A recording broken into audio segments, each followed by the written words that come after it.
DYG Gaming jungler here. He needs to take a lot of the resources and make sure that this Nerza doesn't get the early game of his lifetime.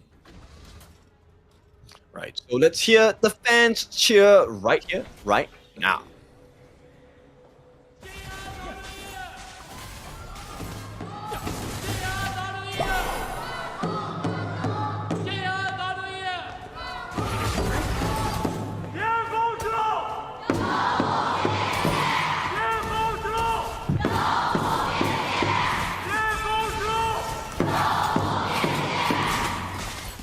A standard lane start here coming in for the side of DYG here, but a bit of a jungle invasion being committed by the WE members here, looking for the handshake of a swap here. At the very least, Biddy on this Nerza gets a comfortable early game on this pre-4 pick.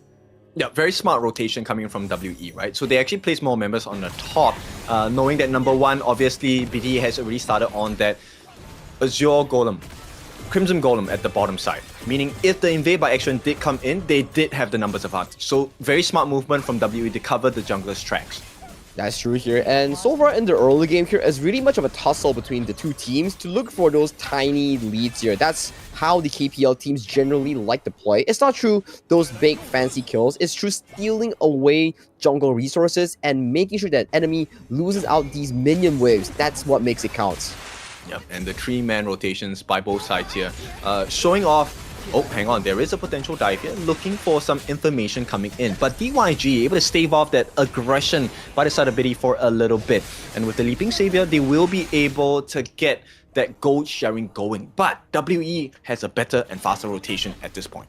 And I like the use of the Nerza's new spell 4 here after a revamp. It's like a free Radiance, but in a wider range, a global one, per se. Yeah, and it provides a lot of value because then you get to make smarter, better decisions because you now know the positions of your opponents.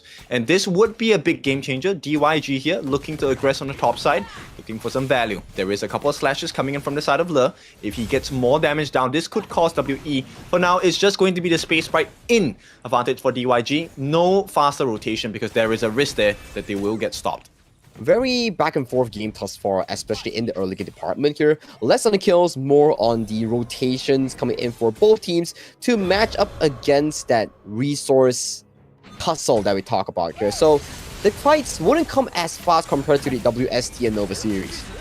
Yeah, I'm just more excited by the fact that Ink is actually winning that 1v1 against Chance, right? He's actually able to wave clear a little bit faster. And on the tops, at the farm lane side, we'll take a look at how this is going to be. This 1v1 matchup is very important because every single steal and every single advantage you get here will cost you a lot.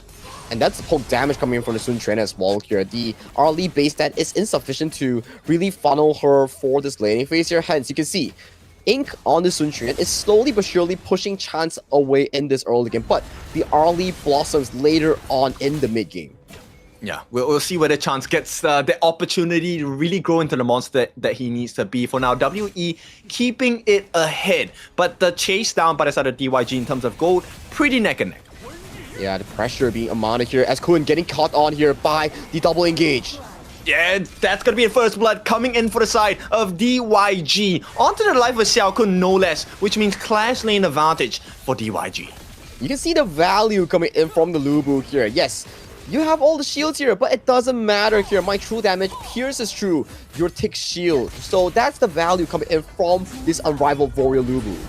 I mean, this is what we picked the Lubu for, right? It's Correct. so cool that we get to see him today because we don't really get to see him in the global stages for now. But with that, DYG, they're going to be able to wrestle a little bit of the lead back. Now they have a 12,000 gold in their bank. And this is going to be the 4-minute Tyrant. Now controlled by DYG, waiting and awaiting the arrival of Extran as he clears with the gold sharing in the mid lane.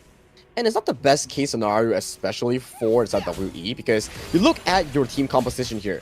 Byron, Nerza, all this, if the Lubu gets fed, it doesn't spell good news for your team. Yeah, the moment Le, which he has just got it, the Pure Sky coming in, this is going to be a little bit more difficult for the side of Xiao Kun to number one win in a 1v1 setting. But at the same time, this also gives Le a little bit more physical damage, which aids in that first skill usage. That's true here. So the next few items that I might be seeing coming in from Le might be the the big item here, which is, hang on a moment, Siege Breaker, that gives the most physical damage in the game for this Lubu pick here. So I want to see how WE plays with the strong Nutza here. From what I know, Nutza in the Chinese server, the stats are quite overtuned in his own per se. Yeah, which is a great benefit to have. But for now, even with strong kit, gold lead is going into the side of Xtran here, who's the topping the charts of gold. They will start. Bridal Arbor is going to be landed down, quite a few bits of control onto the side of WE. A fair exchange in terms of skill sets, but DYG earn from that because they now have taken attention away and they lose the T1 at the top. But they do, in fact, get another tier 1 towards the bottom here on the side of WE, making it a fair trade thus far here. But look at the goal lead here. The superior farming tempo of Xtran on the pay gives so much pressure against WE to even track down this pesky Tiger that's just running across the gorge with ease. But Flash engage towards mid lane. Yep, they get the stun in. Oh, what a dive! And with that, chance is going to be taken out as well. Kong Beautiful. is nowhere to be found. The leader from the game, 4 different members. And even with the Tremble Mortis ultimate, it looks like there is not enough value coming for the side of DYG. They get one in the form of Xtran, and Jayo will be that victim. But a 2-for-1 with your farm laner being taken down. This is WE recovering well. And Xiao Kun BD combination here, the instant dive, removing chance for any opportunity to come back in that team fight here. That's the threat coming in from the double dive here. And especially, that Nutza is going full damage, by the way. Yeah, I mean, this is one of the reasons why you want to make sure that your Zhang Fei always has his passive, right? That save would have been great. It would have ensured Chance a much more time to survive that fight, right? The knockup by Xiao Kun was just phenomenal in setup. And that's the scary part as well coming in from the Nutza. Usually we see in global, the Nutza goes for the tank build here, but in the revamped version, in the KPL version, it's looking like a semi-tank, a brawler's sword where it just one-shot squishies.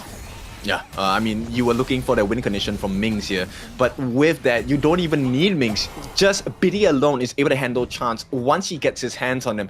And Nutza is quite a mobile pick, right? When he uses Bind, his second skill, he's able to move in and out of different positions across the fight. And right now we're back to a square footing here coming in for both teams as we see Kong here looking for a potential steal on towards Biddy here. Do they get it though?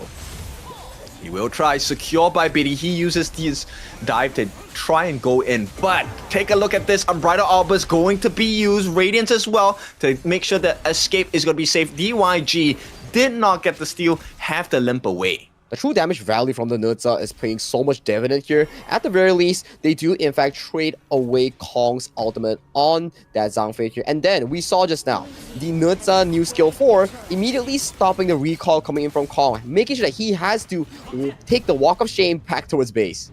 Yeah, and now he does not have the ultimate, which is going to be a very tough situation with the dive in by Chance, but he is the one getting caught out. They do get Sun Quan. Ink is going to be taken down, but it's a 1-for-1 trade. Chance has been taken down as well. Nice flash from the side of Le. The wraparound coming in from the side of Yu as well will be the Death's Door making. They push away the members on the side of WE. The chase down happens. Biddy, the last one to be left alone. His support will try his best to run, will make it out, but in this particular aspect, DYG, they win everything across the map.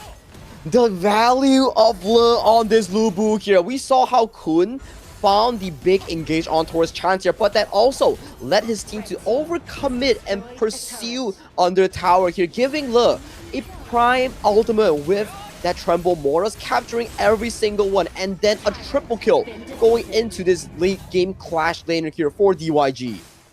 Which is why we always talk about pre-planning all your moves, right? DYG not only had answers, they had multiple answers as well. They knew every single instance and openings that WE were looking for, shut them all down. That's the scary part here. And so far, after the lead that has been immense by WE to recover from the game, once again, DYG with a better team fighting has made sure that this lead is largely pushed apart here prior to that 10th minute shadow objective. Yeah, in fact, they trade off the T1 at the bottom as well, right? Map-wise, WE actually had the advantage in the early parts of this game. Right now, DYG, as long as they make sure that this Azure Golem goes into the hands of Xtran, it should be fine. And with the passive available by the side of Kong, they're looking for the perfect setup here. Itemization as well here. I would say that Chance wouldn't be the biggest of the threat because he's not nowhere near his Daybreaker here. So that's, at the very least, a good news for WE. As long as they can manage to get X strength, that could be game-winning. Unbridled Outburst. Oh, onto 3, no less as well. What a setup by Le with that slash. Gets so many members down. Mings as well as Jayo will be taken down. And even with the numbers advantage, it's looking a little bit dicey for the side of WE. They do get a trade in form of Kong as well as Le. But here comes the damage. DYG just being too much of a menace here. And it's just Xiao Kun. He is left for dead. And it's an ace for the side of DYG. Triple kill for Chance and X Strand here, breaking angles against Xiao Kun here. Now, with a 3,000 goalie and an ace for DouYu Gaming, they're looking for a double objective secure with the setup here for their team. And this is a Shadow variance, by the way. This is Shadow Overlord, Shadow Tyrant. We'll take a look at that fight here. The dive onto Chance, he actually cancelled his ultimate at that point, and which means Chance has all the freedom in the world. This is the Lubu value, right? You go in, you do all the damage, absorb every single spell against the enemy, and then you look at the kiting here coming in from both the Ali and also Xiao Kun here. Look at Xiao Kun going in for the dive, but then getting dodged out systematically by the Pei here. What a well-played team fight coming in from the side of DouYu Gaming. Yeah, insane value. I mean, Yi on this Yu Huan really did make the world's difference, right? Soaking so much damage and maximizing the amount of damage taken, and then finally using his ultimate to make sure that, hey, now you have no more options. DYG, you can't catch Chance. We have all the free damage to deal with you. Yeah, 4,000 goal lead with double shadow objectives here, just crashing to every single tower on towards the tree lanes here. Need to see how DYG actually formulates this upcoming push. I mean, they just need to push them back, right? It's not about the kills. It's making sure that the backdoor protection is not available. And with that, here comes a chase down by Le. He wants to make life a little bit more difficult for the jungler on the side of Team WE. Yeah, good slice here coming in from Le also. Pushing away the members coming in from WE here. I would say that all the tier 2s will be going down in favor of DYG as they will ride the final Vanguard on towards the bottom side for this potential tier 3 towards the bottom lane. Any T3 damage before the Shadow Overlord touches your base, that is free damage for the side of DYG. So far, they've managed to really chip it down a little bit. Here comes the Shadow Overlord with the setup Unbridled Outburst on the backline with 2 for the Tremble models as well. In the meantime, Jayo has been taken down. Now DYG, they come in, they cut deep. Mings and Jayo are taken down. Le will give his life, but it's a 4-on-3 right now. Can they actually do it? It's going to be a secondary kill coming in for the side of WE, but the damage has been done. T3 torn apart as DYG take what they want and leave. The Swincer coming in from Ink is doing his absolute best in slicing the big tanks here, but the DPS coming in from WE is insufficient compared to the double marksman setup coming in from both Extra and also Chance here. And so far, even though the kills are almost equalized, the tower damages will not be resurrecting in the next few exchanges. And look at the value that DYG is showing you 2 very different combinations. Yes, you have the Extra and Chance combination, just pure damage, right? But you also have the setup from Kong and Le. Once that Unbridled Outburst is dropped, it's a guaranteed Tremble Models ultimate from Le. That's true, right? Where just now we saw, if we get a replay, the Unbridled Outburst pushing on towards Ink and also Mings, and then the 2 primary carries unable to join the fight, having to single-handedly being manhandled by Le. That's the worrying part here in all these team fights. I gotta say, Kong, he's been masterful with the Zhang Fei.